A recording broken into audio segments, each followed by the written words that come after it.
எல்லா புகழும் இறைவனுக்கே. எல்லாம் வல்ல இறைவனை வணங்கி வேண்டி என்னுடைய உரையை துவங்குகிறேன். இன்றைக்கு நான் எடுத்துக்கொண்டிருக்கின்ற தலைப்பு கதாவிலாசத்தின் விலாசம். கதாவிலாசம் என்ற நூல்ல இருந்து ஒரு அத்தியாயத்தை உங்களுக்கு பகிரலாம் அப்படின்னு நான் நினைக்கிறேன். எஸ் ராமகிருஷ்ணன் அவர்கள் தற்கால எழுத்தாளர்கள்ல தனித்துவம் மிக்கவர். அவருடைய சஞ்சாரம் என்ற நூல் சாகித்ய அகாடமி விருது வாங்கியிருக்கு. அவர் நிறைய தொடர்களை ஆனந்த விடன்ல எழுதியிருக்காரு. துணை எழுத்து, கதாவிலாசம், தேசாந்திரி, கேள்விக்குறி அப்படின்னு இந்த தொடர்கள் எல்லாமே அவருக்கு வாசகர்களோட எண்ணிக்கையை அதிகரிச்சு கொடுத்தது அப்படின்னு சொல்லலாம். இதுல கதாவிலாசம் அப்படின்ற சில தொடர்ல இருந்து நூல்களாக தொகுத்து வழங்கியிருக்காங்க. அதுல இந்த கதாவிலாசம் அப்படின்ற நூல்ல 50 சிறந்த கதாசிரியர்களோட 50 சிறுகதைகள், சிறந்த கதைகளை தொகுத்து வழங்கியிருக்காரு. அதுல ஆசிரியரோட குறிப்பும் இருக்கும். அத்துடன் தன்னோட சொந்த அனுபவத்தையும் அதோட தொடர்பு படுத்தி அவர் எழுதியிருக்காரு. இந்த கதைகள் எல்லாம் வாழ்வோட ஆச்சரியங்களையும் விசித்திரங்களையும் நமக்கு சொல்வதோடு அல்லாமல் பல கேள்விகளையும் எழுப்பக்கூடியதாக இருக்கு.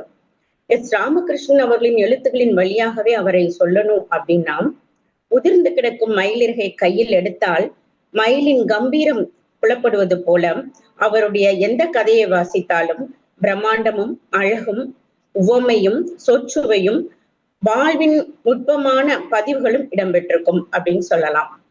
இப்ப நான் எடுத்திருக்கிற இந்த அத்தியாயம் காட்சி பிழை. இந்த அத்தியாயத்துல அவர் ஒரு ஆசிரியரோட கதையை சொல்ல போறாரு. எப்படி அவர் ஆரம்பிக்கிறாரு அப்படின்னா, பகல் கனவுகள் பழிப்பதில்லை என்று கூறுவார்கள். அது நிஜமா என்று எனக்கு தெரியவில்லை. ஆனால் பள்ளிக்கூட கனவுகள் பழிப்பதே இல்லை, அதை நான் கண்டிருக்கிறேன் அப்படின்னு சொல்லி ஆரம்பிக்கிறாரு. பள்ளிக்கூடத்தில் கண் விழித்தபடியே நாம் பேசுகின்ற ரகசிய பேச்சுக்கள் எல்லாம் கனவுகள் தானே. வகுப்பறையில் உடைந்த சாக்பீஸ் துண்டுகளை விட கனவுகள் அதிகமாக சிந்தி கிடக்கின்றன அப்படின்னு சொல்றாரு. இவர் எடுத்திருக்கிற இந்த கதை பாத்தீங்கன்னா வேஷம் அப்படின்றதும் மாதவன் அப்படின்ற எழுத்தாளரோட கதை. மாதவன் அவர்கள் கேரளாவுல தமிழ் குடும்பத்துல பிறந்தவர். பள்ளி படிப்பை பாதியில நிறுத்திட்டாரு. அவர் 45 வருடங்களாக தமிழ் துறையில பணியாற்றி இருக்கிறாரு. அவர் நிறைய எழுதியிருக்காரு. அவரோட புகழ்பெற்ற நாவல்னு பார்த்தா கிருஷ்ண பருந்து அப்படின்ற நாவல். அவர் திருவனந்தபுரத்துல சாலை தெருவுல ஒரு கடை நடத்தி வர்றாரு. அந்த தெருவில் நடக்கக்கூடிய மனிதர்களோட அன்றாட வாழ்வின் நிகழ்வுகளை தான் அதுல அவர் பிரதிபலித்து காட்சிப்படுத்தி நமக்கு காட்டுகின்றார். இந்த மாதவன் அவர்களுடைய வேஷம் அப்படின்ற ஒரு கதையை படிச்ச உடனே தம் மனசுக்குள்ள ஒரு இனம் புரியாத வலி ஏற்படுது ராமகிருஷ்ணன் அவர்களுக்கு. அதனால மாதவனை பார்க்கணும் அப்படின்ட்டு சாலை தெருவுல அவரை தேடி திருவனந்தபுரத்துக்கு போறாரு. அலைஞ்சு திரிஞ்சு பாக்குறாரு, அவரை பார்க்க முடியல. அதுக்கப்புறமா தற்செயலா ஒரு நாள் தமிழ்ச்சங்கத்துல சந்திக்கக்கூடிய ஒரு வாய்ப்பு கிடைக்குது. அப்போ அவர்கிட்ட நான் உங்களை பார்க்கறதுக்காக அலைஞ்சேன் அப்படின்னு சொல்றதுக்கு கூட இவருக்கு கூச்சமா இருந்தது. ஆனா மாதவன் இவரோட கைய வாஞ்சியோட பற்றிக்கிட்டு அன்பா பேசுறாரு. இப்ப இந்த கதை என்ன மாதிரியான ஒரு பாதிப்பை எஸ் ராமகிருஷ்ணனுக்கு உண்டு பண்ணிருக்கு அப்படின்னு பாத்தீங்க அப்படின்னா, மரத்தில் ஆணி அறையப்பட்ட இடத்தில் பிசின் வழிந்து கொண்டிருப்பது போல வேஷம் என்ற கதையை படித்ததிலிருந்து என் மனதில் வலி கசிந்து கொண்டிருக்கின்றது அப்படிங்கிறாரு. அப்படியான ஒரு பாதிப்பை அந்த கதை அவருள்ள ஏற்படுத்தியிருக்கு. சரி, அப்ப அந்த கதை என்ன அப்படின்னு நம்ம பார்க்கலாம். இந்த கதையோட கதாசிரியர் சிவதாஸ். கதாசிரியர்ல கதை மாந்தர் சிவதாஸ். சிவதாஸ் ஒரு இளைஞன், பள்ளி படிப்பை பாதியிலே நிறுத்திட்டான்.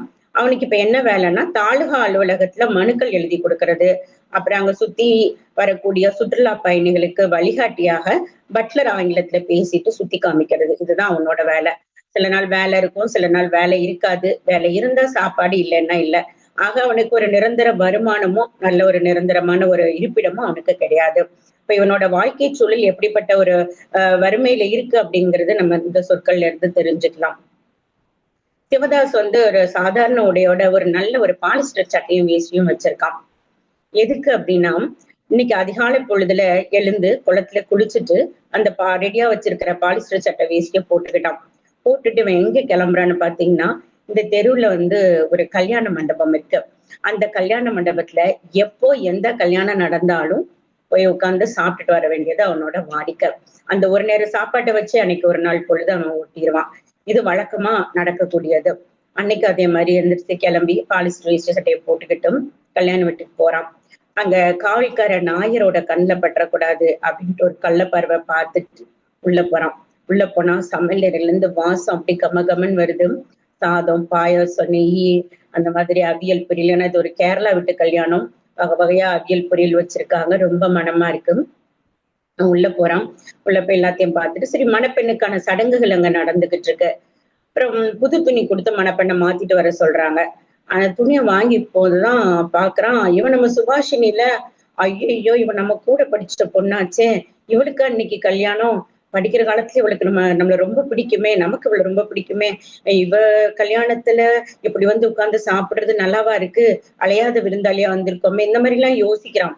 ஐயோ, தன்மானத்தை விட்டு கொடுத்து எப்படி அப்படின்னு யோசிக்கும். தன்மானத்தை விட பசி வலுவடையவே சரி சாப்பிட்டுட்டு நைஸா யாருக்கும் தெரியாம போயிடலாம் அப்படின்னு நினைச்சிட்டு சாப்பிட போறான். அங்க முதல் பந்தியில போய் உட்கார்ந்துடுறான். இலையில வந்து நல்ல சூடான சாதம், பருப்பு, நெய் வச்சு அவியல் பொரியல் எல்லாம் வரிசையா அடுக்கிடுறாங்க. சாதத்தையும் நெய்யையும் பருப்பையும் போட்டு பிசைஞ்சு எடுத்து வாயில வைக்க போறான். நாயர் எங்கிருந்து வந்தாருன்னு தெரியல, வந்து கைய பிடிச்சிடுறாரு. சட்டையை பிடிச்சு இழுத்து ஓசி சாப்பிடுறவனுக்கு முதல் பந்தியா கேக்குது அப்படின்னு சொல்லிட்டு கேவலமா கத்தி திட்ட ஆரம்பிச்சிடுறாரு. இவனுக்கு அந்த இடத்துல ரொம்ப அவமானம் ஆயிடுது. ஐயோ, இப்படி எல்லாரும் முன்னாடியும் அசிங்கப்படுத்துறாங்களே அப்படின்னு சொல்லிட்டு சரி இங்க இருந்து எழுந்து நம்ம ஓடிடலாம் அப்படின்னு எழுந்திருக்க முற்படும் போது பாக்குறான், எதிர்த்தாப்புல மணப்பெண் வந்து நிக்கிறான் சாப்பிடுறதுக்காக. பார்த்த உடனே அவளும் பாத்துடுறான். ஐயோ, சுபாஷினி பாத்துட்டாளே அப்படின்னு சொல்லிட்டு அவனுக்கு ரொம்ப கஷ்டமாயிடுது. இவன் எப்படி அவ பழக்கம்னா, அவன் பள்ளியில பாதியில நிப்பாட்டிட்டான் இல்லையா, அதுக்கு முன்னாடி படிக்கும் போதும் அந்த பொண்ணு அவனுக்கு பிடிச்சிருக்குன்னு சொல்லிட்டு காகிதத்துல அம்பு விட்டு அவன் மேல விடுறான். அவன் முதல்ல கோபத்துல சிவப்பு மைய இவன் மேல தெளிக்கிறான். அப்புறம் நாளடைவுல இந்த சண்டை சமாதானமாகி ஒரு நேசமாக மலர தொடங்குது. அதுக்கப்புறம் தான் இவன் பள்ளிக்கூடத்துல இருந்து நிப்பாட்டப்பட்டு வீட்டுக்கு வந்துடுறான். இப்படி இருக்கும்போது அந்த இதை நினைச்சு பார்த்துட்டு ஐயோ, இப்படிப்பட்ட பொண்ணு முன்னாடி நம்ம இப்படி தலை குனிஞ்சு நிக்கிற மாதிரி ஆயிட்டே அப்படின்னு நினைக்கும் போது நாயர் கத்தி திட்டி இவனை வந்து ஓட ஓட விரட்டுறாரு. விரட்டும் போது அப்படி வாசலுக்கே ஓடி வரான். அங்க ஓடி வந்தா அங்க நிக்கிற பிச்சைக்காரர்கள் கூட அவனை கேலி செஞ்சு சிரிக்கிறாங்க. உடனே கூட படிச்ச பெண்ணோட திருமணத்துல ஒருவேளை சோத்துக்கு ஆசைப்பட்டு இப்படி கள்ளத்தனமா வந்து மாட்டிக்கிட்டு முழிக்கிறோமே, இது ஒரு வாழ்க்கையா சேன்னு சொல்லிட்டு வெறுத்து போய் குளத்துக்கு நேரம் ஓடுறான். பேசாம விழுந்து தற்கொலை பண்ணிக்கலாம் அப்படின்ற அளவுக்கு அவனுக்கு அவமானம் அவனை பிடுங்கி தின்னது. ஓடுறான், குளத்துல விழணும்னு நினைக்கிறான். அதுக்கப்புறம் முதல்ல போட்டிருக்க பாலிஸ்டர் சட்டையெல்லாம் ஆத்திரமா கழட்டி தூக்கி குளத்துல எறிகிறான். தன்னை வந்து நிர்வாணமா அவன் நினைக்கிறான். அப்படி அந்த நிர்வாணத்தை விடவும் அவன் அந்த தான் நேசிக்கும் பெண்ணின் முன்பாக அடைந்த அவமானம் வந்து அவன் உடலை கூசி நடுங்க செய்யுது அப்படிங்கிறார் ஆசிரியர். அதாவது தோல்வி, இது வந்து தோல்விதான் வாழ்க்கையில. இப்ப நம்ம பொருளாதாரத்தை வச்சுதான் நம்ம தோல்வி அடைஞ்சோமா வெற்றி அடைஞ்சோமான்ற சமூகம் கணிக்குது.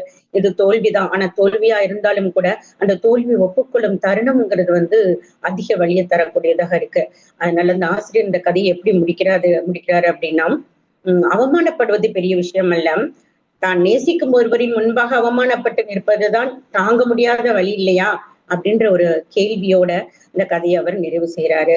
இதை படிக்கும்போது சிவதாஸ்க்கு மட்டும் அந்த வழி கிடையாது, அந்த வழியை நமக்குள்ளும் கடத்தி இருக்கிறாரு ஆசிரியர். இதுதான் ஆசிரியர் மாதவன் அவர்களோட எழுத்துக்கு கிடைச்ச வெற்றி அப்படின்னு நான் நினைக்கிறேன். பாரதியார் சொல்லியிருப்பாரு, தனி ஒருவனுக்கு உணவில்லை என்று இந்த ஜகத்தினை அழித்திடுவோம் அப்படின்னு. அதாவது சமூகத்துல ஒருத்த உணவில்லாம கஷ்டப்பட்டாலும் அது அந்த ஒட்டுமொத்த சமூகத்துக்குமே அது வந்து ஒரு பாதிப்பை ஏற்படுத்தக்கூடியது. தோல்வி அப்படின்றத தோல்விக்கு சமமாக கருதப்படக்கூடியது அப்படின்னு சொல்லி அவர் சொல்றாரு. இங்க நாயரை பத்தி நினைக்கும் போது நாயர் கொஞ்சம் கருணை காட்டி இருக்கலாமே. சரி, அவனோட சூழ்நிலை நாயருக்கும் தெரிஞ்சிருக்கும், ஒரே இடத்துல தானே வசிக்கிறாங்க. சரி, அவன் சாப்பிட்டுட்டு போயிருக்கலாம், சாப்பிடலான்ட்டு விட்டு இருந்திருக்கலாம், சாப்பிட்ட பிறகு தனியா கூப்பிட்டு கண்டிச்சிருக்கலாம், கொஞ்சம் கருணை காட்டி இருந்திருக்கலாம் அப்படின்னு சொல்லி தோணுது. புதுமை பித்தனோட வரி ஒண்ணு எனக்கு அந்த நேரத்துல நினைவுக்கு வருது. இப்போதெல்லாம் கருணை என்பது கிழங்கில் ஒரு வகையாகிவிட்டது அப்படின்னு. அப்படிதான் இப்போ இருக்கு. கருணை கிழங்குன்ற கிழங்கில் பேர்லதான் கருணை இருக்கே தவிர மனிதர்கள்ட்ட பார்க்க முடியறதெல்லாம். சுயம்புலிங்கம் அவர்கள் ஒரு கவிதை எழுதியிருப்பாரு, கால் இல்லாமல் கை இல்லாமல் உறுப்புகள் கோரப்பட்ட மனுஷங்கள் இருக்காங்க, ஆனா வயிறு இல்லாத மனிதன் இல்லவே இல்லை அப்படிம்பாரு. இந்த வயிற்றுப்பாட்டுக்காக தான் இத்தனை பிரச்சனைகளும் இத்தனை போராட்டமும். இந்த கதையை வந்து படிச்ச உடனே அவர் மனசுல இருந்த வலி, தாங்க முடியாத ஒரு வலி ராமகிருஷ்ணனுக்கு இருந்ததுனால அவர் மாதவனை சந்திக்க போயிருக்காரு. இந்த கதையை படிச்ச உடனே அவருக்கு வந்து அவரோட மெஹருனிஷா டீச்சர் நினைவுக்கு வர்றாங்க. அவர் பள்ளியில ஒரு கிராமத்துல 6ஆம் வகுப்பு படிச்சுட்டு இருக்காரு. அப்படி படிச்சுட்டு இருக்கும்போது அங்க புதுசா ஒரு டீச்சர் வராங்க. அந்த டீச்சர் கால்ல வெள்ளி கொலுசு போட்டிருக்காங்களாம். சிரிச்ச முகத்தோட இருக்காங்களாம். அவங்க ரொம்ப அழகா இருக்காங்களாம். அப்போ வந்துட்டு அந்த பள்ளியில இருக்கக்கூடிய மத்த பெண் ஆசிரியர்கள்லாம் இதுவரைக்கும் அவங்க வயசை பத்தி நினைச்சதே இல்லையாம். இப்போ அவங்களுக்கு வயசை பத்தி நினைக்க தோணுது. கொஞ்சம் மேக்கப் போட ஆரம்பிச்சுட்டாங்க. கொஞ்சம் அதிகமா மேக்கப் போடுறதுனால அவங்க வயசு இன்னும் கொஞ்சம் அதிகமா காட்ட ஆரம்பிச்சிருச்சு. அந்த மாதிரி இருக்காங்க. ஆண் ஆசிரியர்கள் என்ன செய்யறாங்களாம், பேண்ட் பாக்கெட்ல சீப் இல்லாம இருக்கிறது இல்லையா, சீப்பும் கையுமா எப்பயும் தலை செய்விட்டு இருக்காங்களாம். அந்த அளவுக்கு மெர்லிஷா டீச்சர் வந்து எல்லாரையுமே இருக்கக்கூடிய ஒரு ஆளா இருந்திருக்கிறாங்க. இப்ப இந்த 6ஆம் வகுப்பு பிள்ளைங்க எல்லாம் ஒண்ணும் சேர்ந்து ஒரு தீர்மானம் போட்டிருக்காங்க. நம்ம வகுப்புல இருக்க ஒரு பையன் தான் அந்த டீச்சரை காதலிக்கணும். வேற யாரும் காதலிக்கிறதுக்கு நம்ம அனுமதி கொடுத்துடக்கூடாது அப்படின்னு சொல்லி. அதுக்கப்புறம் ஒரு நாள் ஒரு நியூஸ் வந்திருக்கு. 8ஆம் வகுப்புல கோபால்னு ஒரு பையன் படிக்கிறான். அந்த பையன் ஆங்கில மனப்பாட பாடல்ல நல்லா கரெக்டா ஒப்பிச்சிட்டதுனால டீச்சர் அவனுக்கு சாக்லேட் கொடுத்தாங்க அப்படின்னு. உடனே அன்னைக்கு நைட்டு பூரா அவருக்கு தூக்கமே வரலையாம். எப்படி மெர்லிஷா டீச்சர் கோபாலுக்கு சாக்லேட் கொடுப்பாங்க அப்படின்னு சொல்லிட்டு கோபாலை எப்படி ஸ்கூலை விட்டு விரட்டலான்ற அளவுக்கு சதித்திட்டம் போட்டாராம். அந்த அளவுக்கு இந்த மாணவர்களுக்கு வந்து அந்த டீச்சர் ரொம்ப பிடிச்சிருக்கு. அப்படி போயிட்டு இருக்கும்போது ஒரு அரையாண்டு தேர்வு விடுமுறை வருது. சில நாட்கள் கழித்து எல்லாரும் மறுபடியும் சந்திக்கும் போது டீச்சர் வந்து சாக்லேட் கொடுத்து எனக்கு திருமணம் நிச்சயமாயிருக்கு எல்லாரும் வாங்க அப்படின்னு சொல்றாங்க. அப்ப அந்த சாக்லேட்டை வாயில் மெல்ல மெல்ல கசப்பாக இருந்தது அப்படின்னு எழுதியிருக்காரு ராமகிருஷ்ணன் அவர்கள். அந்த அளவுக்கு இவங்க எல்லாருக்கும் கோபமா இருக்கு. மறுபடியும் 6ஆம் வகுப்பு மாணவர்கள் எல்லாம் ஒன்று கூடி டீச்சரோட கல்யாணத்துக்கு போக கூடாது நாம அப்படின்னு முடிவு பண்றாங்க. இந்த திருமலை முருகன்ற ஒரு பையன் மட்டும் போயிருக்கான். போயிட்டு வந்தது அவனை விளையாட்டுல கூட சேர்த்துக்கலையாம். இப்படி கதை போயிட்டு இருக்கு. இப்படி ஆன உடனே திருமணம் நடந்துருச்சு. ஒரு 4 நாள் கழிச்சு டீச்சர் வர்றாங்க.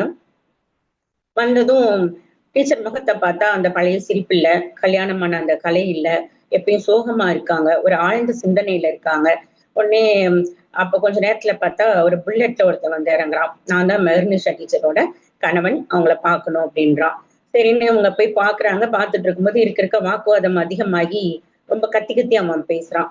அப்போ என்ன நீ வாட்டுக்கு பேசிட்டே இருக்க, சம்பாதிக்கிறேன்ற திமிரா அப்படின்னு சொல்லிட்டு ஓங்கி முதுகுல ஒரு அரைஞ்சிடறான். பிள்ளைங்க எல்லாம் வந்து வெளியே நின்னு பாக்குறாங்க. மத்த டீச்சர்ஸ் எல்லாரும் வந்துடுறாங்க. டீச்சர் வந்து கத்தி அழுகுறாங்க. அப்ப அவங்களோட மனநிலை எப்படி இருந்தது அப்படின்னா, தான் நேசிக்கிற இந்த மாணவர்கள் முன்னாடி, தன்னை நேசிக்கிற இந்த மாணவர்கள் முன்னாடி இப்படி ஒரு அடி வாங்கிட்டு அழுதுட்டு அசிங்கப்பட்டு அவமானப்பட்டு நிக்கிறோமேன்னு சொல்லிட்டு அந்த டீச்சரோட மனசுல அந்த வலி வந்து அதிகமா இருக்கு. இது பண்ணி முடிச்சுட்டு போனதுக்கு அப்புறம் மத்த டீச்சர்ஸ் எல்லாம் கூட்டிட்டு போறாங்க. கூட்டிட்டு என்ன அப்படின்னு கேக்குறாங்க. கேட்கும் போதும் இவன் ஏற்கனவே திருமணமாகி மனவிலக்கு பெற்றவன். இவன் வந்து வெளிநாட்டுல வேலை பாக்குறேன் அப்படின்னு சொல்லி ஏமாத்தி என்ன திருமணம் பண்ணிக்கிட்டான். என்னோட வாழ்க்கை இப்படி ஆயிடுச்சு அப்படின்னு சொல்லிட்டு மெர்லிஷா டீச்சர் அழுறாங்க. அதுக்கப்புறம் வேலையை விட்டு போயிடுறாங்க. எங்க போனாங்க அப்படின்றது தெரியல. ரொம்ப நாள் ஆயிடுது. அப்புறம் அந்த டீச்சரோட வாழ்க்கையை வந்து ஒரு புரியாத புதிராக தோன்றுகிறது அப்படிங்கிறாரு ஆசிரியர். அடுத்து என்ன சொல்றாருன்னா, அவளுடைய ஆசைகள், கனவுகள் நீர் குமிழ்கள் போல காற்றில் வேஷமிட்டு அழகு காட்டிவிட்டு கரைந்து விட்டன அப்படின்னு சொல்லி சொல்றாரு. இந்த மாதிரிதான் நிறைய பெண்களோட வாழ்க்கை வந்து திருமணம் அப்படிங்கிறது அவங்களோட ஆசைகள் கனவுகளை வந்து அழிக்கக்கூடியதாக திருமணம்ன்றது அமைஞ்சிருக்குங்கிறது ஒரு வேதனைக்குரிய விஷயம். நாமெல்லாம் ஆசீர்வதிக்கப்பட்டவர்கள் நினைக்கிறேன். கணவன் அமைவதெல்லாம் இறைவன் கொடுத்த வரம் அப்படின்னு தான் சொல்லணும். இங்க அடுத்த ஆசிரியர் வந்து எப்படி இந்த கதையை முடிக்கிறாரு அப்படின்னா, ஒரே படுக்கையில் தான் படிக்கிறோம், ஆனால் வேறு வேறு கனவுகள் காண்கிறோம் என்று ஆங்கிலத்தில் ஒரு வழக்கு சொல்லுள்ளது. உண்மையில் கனவுகள் என்பது வரமா சாபமா அப்படின்ற ஒரு கேள்வியோட எஸ் ராமகிருஷ்ணன் அவர்கள் இந்த கதையை நிறைவு செய்யறாரு. இந்த அத்தியாயத்தை நிறைவு செய்யறாரு. அதாவது கணவன் மனைவி இருவருமே இருவருக்கான கனவுகளுக்காக போராடி வென்றாங்க அப்படின்னா அந்த கனவுகள் வந்து வரமாகும், நிஜமாகும் அப்படிங்கறதுதான் ஆசிரியருக்கு என்னுடைய பதிலாக நான் முன்வைக்கிறேன். இவ்வாறு இந்த நூல்ல 50 சிறந்த கதைகள் அந்த ஆசிரியர் பற்றிய குறிப்புகள் இருக்கும். எந்த கதையை படிக்கணும், எந்த ஆசிரியரோட கதையை படிக்கணும் அப்படின்னு தேடி அலைபவர்களுக்கு கதாவிலாசம் சிறந்த விலாசத்தை கொடுக்கிறது. வாசிப்பை நேசிப்பவர்களுக்கு கதாவிலாசம் ஒரு அற்புத களஞ்சியம் என்று சொன்னால் அது மிகையாகாது. எனவே அனைவரும் படித்து மகிழுமாறு அன்புடன் கேட்டுக்கொண்டு வாய்ப்புக்கு நன்றி பாராட்டி விடைபெறுகிறேன். நன்றி.